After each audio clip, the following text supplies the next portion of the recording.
Hi everyone, I'm Chef Kellie Puff with the University of Alaska Anchorage. I am going to take you through how to make a loaf of ciabatta bread today. So a biga is made basically from flour, water, and a little bit of yeast. So I have pre-measured out my biga ingredients here. I have some all-purpose flour, some whole wheat flour. If you don't have whole wheat flour at home, you can go ahead and just sub in some more all-purpose flour or even bread flour. I'm going to take a generous pinch of yeast and sprinkle that over the top. So I've combined together my two flours, my yeast, and now I'm going to add my water. Now I'm using like a tiger claw hand here. I'm going to start pulling together these ingredients and see how it looks kind of shaggy, a little bit on the dry side. I'm just going to add a splash of water. Don't get too crazy here. Maybe a tablespoon or so will work. And make sure you're getting all of that dough off of your hands as well. And so I've pulled together and formed just a really rough dough. Cleans the sides of the bowl, looks great. I'm just going to knead it lightly just to make sure all of our ingredients are thoroughly incorporated. And that's it. That's how you make your biga. And I'm going to let that sit overnight and come back to it the next day. So I have made a biga from yesterday. And so let me bring this guy back here so you can see the differences between the two. So these are the same exact measurements, but you can see today's is a nice little ball, and yesterday's has risen up quite a bit. So it has tripled in size. Alright, so now we're going to make our ciabatta dough. We have our pre-made biga. Biga is another term for pre-ferment, adds a lot of flavor. It's really nice to add to your dough. So if you can use a biga, that would be ideal. So we're going to go ahead and get this dough put together. I'm going to start by putting the flour in the mixing bowl. And then we're going to go ahead and add in our salt and make sure we get all of that salt out of there. Mix it in a little bit, and then we're going to add our yeast. And we want to make sure that's all added as well. And then we're going to top this off with the biga that we have pre-made. And remember, this has to be done at least 12 hours before you want to use it in your recipe. You got to give it a lot of time to develop. So we're going to go ahead and just drop that right in on top of the dry ingredients. And then we're going to go ahead and add our water. And you'll want to use warm water. We're also going to be using a paddle attachment today on our mixer. And we're using a paddle attachment because this is going to be a slacker dough. So we're going to go ahead and get that started. We've pulled together the dough, and you can see it's a little bit slack.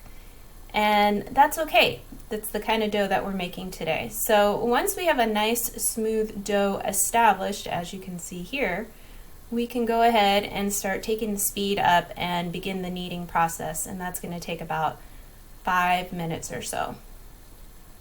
And now our dough is done. It's ready. It's been kneading for 5 minutes, and you can see it looks a little smoother, and you can definitely see some gluten development in there. And we are wanting to make sure that the dough is not clinging to the paddle attachment too much. It should look like really thick pancake batter. So we're going to go ahead and use our bowl scraper to remove our attachment and get as much of that dough off of the attachment as possible, and because we want all that goodness in our loaf of bread. And then we're going to go ahead and pour this into a bowl that has been sprayed with nonstick spray. So I just went ahead and reused the biga bowl that we had prepared the biga in. So I don't like washing dishes. I'm sure you guys don't want to either. So that goes into the bowl, and we're going to go ahead and give that a plastic wrap cover. We're going to let it rest for 20 minutes, and then we're going to start the folding process.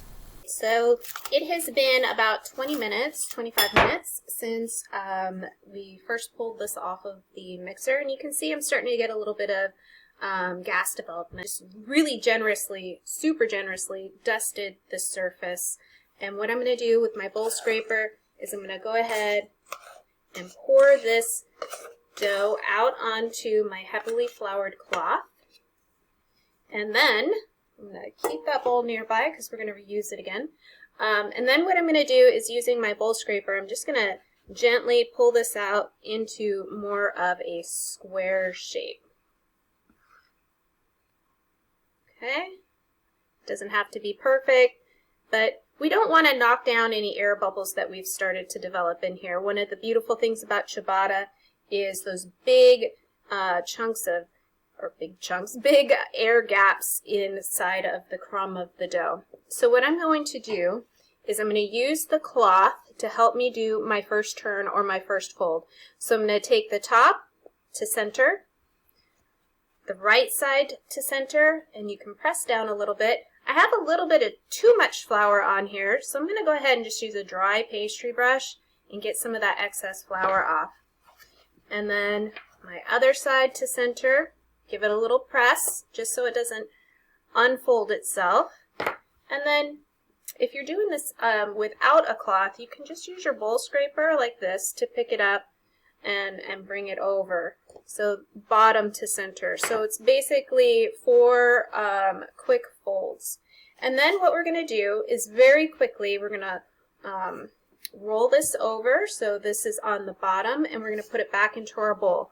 And I'm going to do this in one quick smooth movement very gracefully so that my fingers don't go in the dough and get super sticky. So here we go, and not too bad.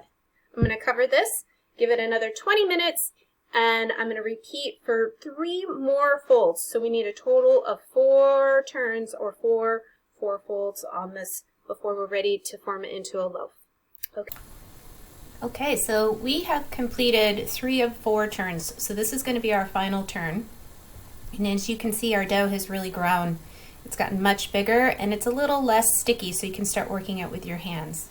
Going ahead and doing that final fold once again, and just brushing off that excess flour, and then very carefully we put it back in the bowl, and then we're going to let this rest for another 20 to 30 minutes, and then we'll be ready to form it into a loaf. So now we're ready to form our dough into a loaf. You can see how beautifully airy this is between all of the gluten that we've developed, and you can see these nice beautiful bubbles in the dough.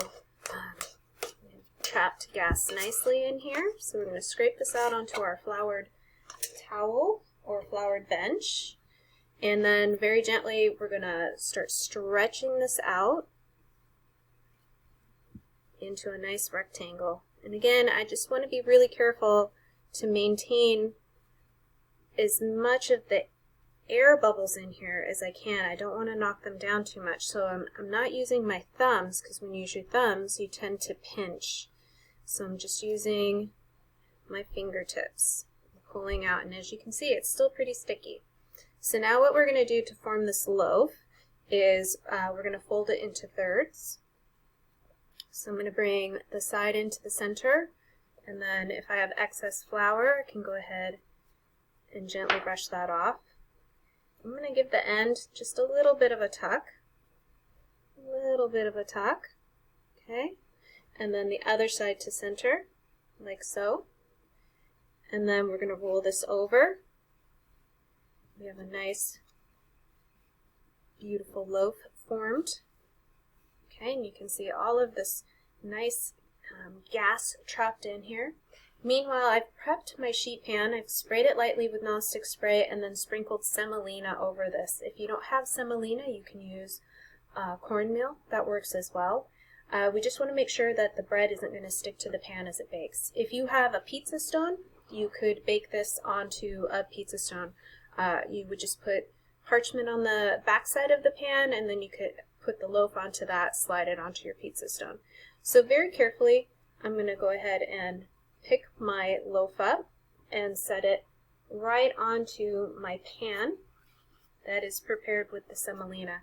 And we're going to let this rise for another 20 minutes. So we have been proofing for about 20-30 minutes, and our loaf is ready to go into the oven. All right, guys, we are fresh out of the oven, and this is what your ciabatta loaf should look like.